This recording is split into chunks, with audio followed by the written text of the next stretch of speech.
the movie, you guys all have epic sequences of your own, but I want to start with you, Evan.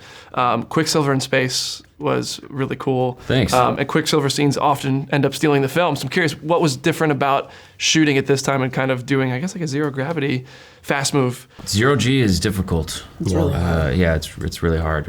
Was on a lot of wires, doing a lot of weird flying, and yeah. Were you on a slider? Did they put you on a slider? No, it was just just on the wires. Oh, you mean the wire sliding? What's a slider? The slider, the mechanism. There's like a bike seat. And you sit on it and it, No. It's like a dolly. No. Yeah. Cool. Sweet. And I'm curious also for you, I mean, can you see when you're wearing the Cyclops, like, glasses, I guess? Can you see through that? It's limited, but yeah, I mean, you can see. What is that experience like when you put that on? Like, how does that... Well, we started to experiment with it. If you just do one shade, you can see my eyes through, which is not good. So you have to do a double lens, and it gets really dark, and you're shooting a dark stage, so you're tripping on stuff. And like the worst part about it is you stand on other people's marks because they all look like the same color. My mark specifically. He was trying to play Storm. Let's just say it. Let's just call a spade a spade. I just want to be Storm.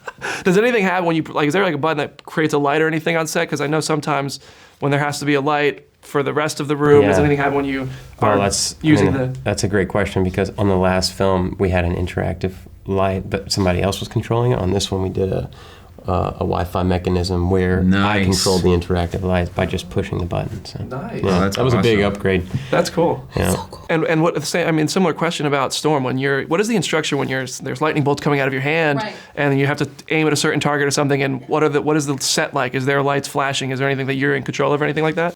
There's nothing that I'm in control of other than what's really cool is Simon has always let me come up with the different movements for the different powers. So when I'm calling upon the wind or I'm summoning hail or whatever, he lets me come up with it, and then he works off of me, which I really loved. Is there a fan? There is. It's the fans everywhere. Right. That's pretty cool. People and mechanical. Did having previous experience, in the role in a different film, kind of make it easier to jump back into it this time around? Did you do anything different and want to take advantage of anything you didn't do the first time? Yeah, I think the last film, I think for Alex and myself, was probably more just like an introduction to the characters and us playing the characters. So I think this film was like really the first time you got to really dive in and dig in. Mm-hmm. So. And it's not anything to prove. It's like the follow-up, which takes a lot of stress off of it. Yeah. I'm like, I don't have to be Hallie, Then my pulse can go down. This is my character now. Yeah. Speaking of your character, you've said, people have asked you, do you want to see her with Black Panther? Do you want to see her? You said that you think she deserves her own feature, not to be featured. Yes. What would you like to see from her? Have you thought that through at all? Yes. Okay, so this is what I've come up with.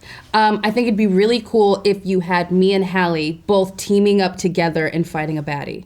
We have to save the planet, past, future, present, maybe throw Yara in there and have her be a young one, or like Amandla be like the younger one. Like, I think it'd be even cooler. So, I feel like you just got to get a whole bunch of Storms together, because then people will just be like, oh my God, that's so much Storm. I'm here for it. I love that idea. Thank you. And I've also spoken with the writers of Avengers Endgame, Christopher Marcus, Stephen McFeely. They think the X-Men character who could be most interesting is Cyclops, and they think that you can make him into a real hero in his own story as well, as she believes with Storm. Do you want to do you think Cyclops could kind of steal the show in his own film? Would you like to see that? Do you have any ideas? Ever thought about that? Sure. I just want to be in the Storm movie. He just wants to play young Storm. I want to play Storm. I knew it. That's why I kept taking my mark. Yeah. Do you guys know if we can expect more? Has there been any talks or anything with all the changes with Fox and Disney? Any talks with us? I don't know if there's been internal conversations, but I don't know. I think this franchise has a lot of potential. It always has, and I'd love to see it continue in some form, even if there are spin-offs and characters do their own movies independently. I think it's definitely something that should be explored. Characters I grew up on, man. Yeah. Thanks, guys.